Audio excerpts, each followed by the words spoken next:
Greetings. It's Patrick. Have Cheeto Will View. 8 questions with, and it is a Saturday. And yes, we are live. We are here. A special Saturday edition of 8 questions with. Normally we're only on Tuesday, Wednesday, and Thursday, but this is sort of like a small preview because we're going to be expanding our footprint a little bit, not only tonight, but heading into March as we are getting ready for Women in Horror Month.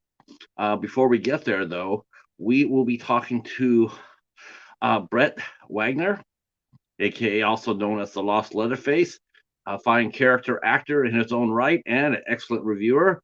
And of course, we'll also be joined by Mr. John Henderson, also known as Doomsday Krypt. He will be here as well. Late notice that Beatrice will not make it with us today, but we will have her on the show again really soon. And we will be talking about her today because, quite honestly, because John has two different podcasts going. He's got a podcast with Brett, uh, DK, and the Swag, and then he has another one with DK and the B, and that airs on Wednesday nights at 7 p.m.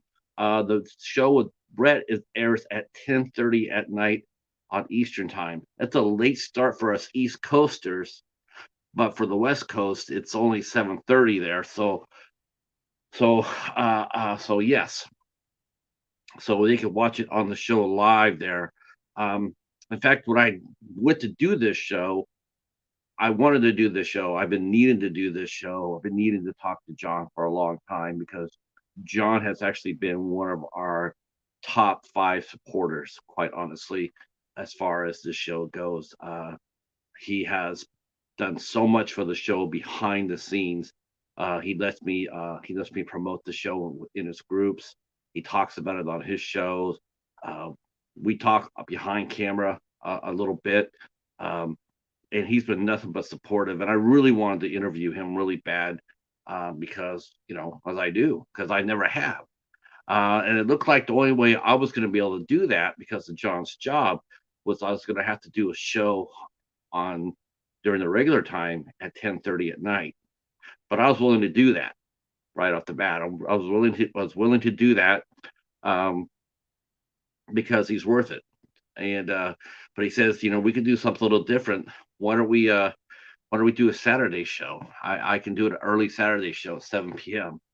And so we agreed to do it. And so we are here now. And in doing so, I know that I'm crossing the bows of another podcast at 8 o'clock. And I want to give special thanks to our good friend Stephen from House of Horrors. I let him know that I would be crossing his time slot. I let him know that early as soon as I booked this show, and he was very gracious and said not a problem. And so I've been doing some shout outs, and I'm going to do one again. Um, if you are into women in horror and you don't want to watch 3 guys looking back at you, you can head on over to the House of Horrors, Horror Freak 85, and I know that him and his cohort, Boom, they're going to be kicking off their Women in Horror Month off early as well. We're starting ours on Tuesday with cosplayer Veil, and they're going to be starting theirs off early tonight too by talking about women in horror. And then next Saturday night at 8 p.m., they have Danielle Donahue coming in. So as their special guest.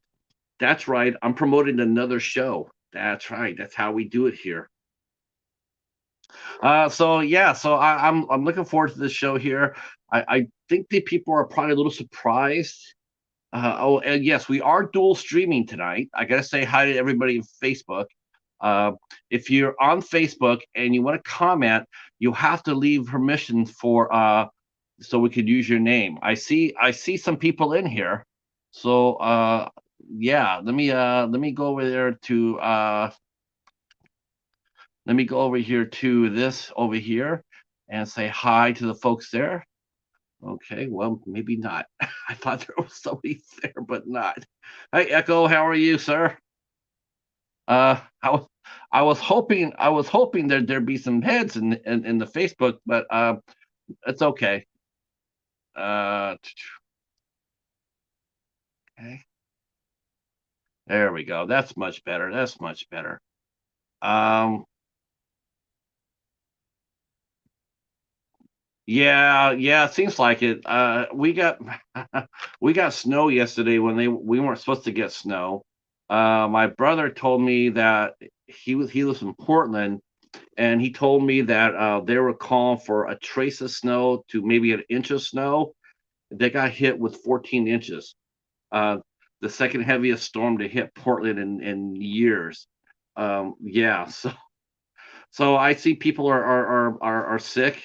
I want to give our good friend Steven craving something scary. He has been underneath the weather this week, so we're sending out some thoughts and prayers to you, Steven. And also sending out some thoughts and prayers to our good friend Katie from Poppy the Popcorn. And yep, and yeah, that's right. We're throwing out a little some shout outs here. Um, so yeah, so while we're waiting for Brett's got a really interesting story. He really, honestly, me and John actually, John asked us to do a skit when he first met Brett. He was going to interview Brett, so we made a skit, and he had a bunch of us in the community looking for Brett. We were looking for Brett Wagner. Have you seen the Lost Leatherface? So me and the Cheetah, we got in on the action. We were looking for the Brett Lost Leatherface. So we had a lot of fun with that. Um, but I heard his story. I'm sure we'll touch upon it here. In fact, we'll touch about it right now because there they are. So let me go get them.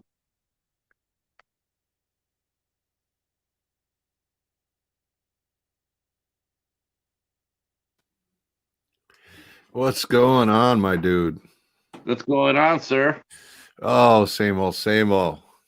A little bit of You this, a passed little the bit of link. that. You got the link to Brett, okay? Yeah, yeah, he should be here. He's Okay, usually on time, kind of deal, but not he a will be problem. here. You guys Yeah, are gonna enjoy him. yeah, I've been waiting for this. I got to tell you right off the bat, man. You have captured. I told you this. I told you this in chat, but I'll tell you here now, right here, man. You captured lightning in a bottle when you got him. When you two teamed up to do your podcast. Brett is a natural. Well, he's always kind of done that voice work. He does a lot of, and he'll tell you more about it. But he's done like voiceover work for, like the Speed Channel and stuff, and done some of that stuff. So he's just a natural at it. He's a Yeah, natural talker and promoter, and yeah, he's a talented guy. He's really underrated with what he very, very does. underrated. You guys work so well together too. Actually, you work really well together with Brett, and then you come down and you work with Beatrice. And Beatrice, she is so damn cute. Oh, She is she's the best. she really is cute. I mean, I don't mean that, like she's such a nice, lovely person too. And it's not, I've met a lot of, different celebrities, with the conventions and stuff, and most of them are really great, and I've had a great time. But Beatrice has to be the most genuine, sweetest person I've ever met. Me and her became really fast friends. I mean, she's met my family. My family was at Phantasm, and I brought her into that event, and we just clicked as friends. We just, even from the first interview, this was way before Phantasm when she came on. She's like, "You remind me of my brother. You look just like him, and this and that." And shocking enough, we've become like family. I mean, we consider her family. That's how close we've become. And honestly, when I think about it, it's like, damn, that's just crazy. But Sometimes she's that happens. Sometimes that happens. Sometimes you make that connection with somebody in the industry, and you're friends with them. You can ping them, you can talk to them, what have you. It's really neat. It's something to treasure too. It's because not everybody gets to have that sort of relationship with somebody like a Brett or a Beatrice. A lot of us are on the outside looking in. To be able to have someone you could actually call a friend, is a very special thing. It uh, really is. absolutely, absolutely. I mean, it's one of those things where if you asked me some years ago what I'd be doing, I couldn't even tell you. There's everybody's had like moments in life, and I'm really, I mean,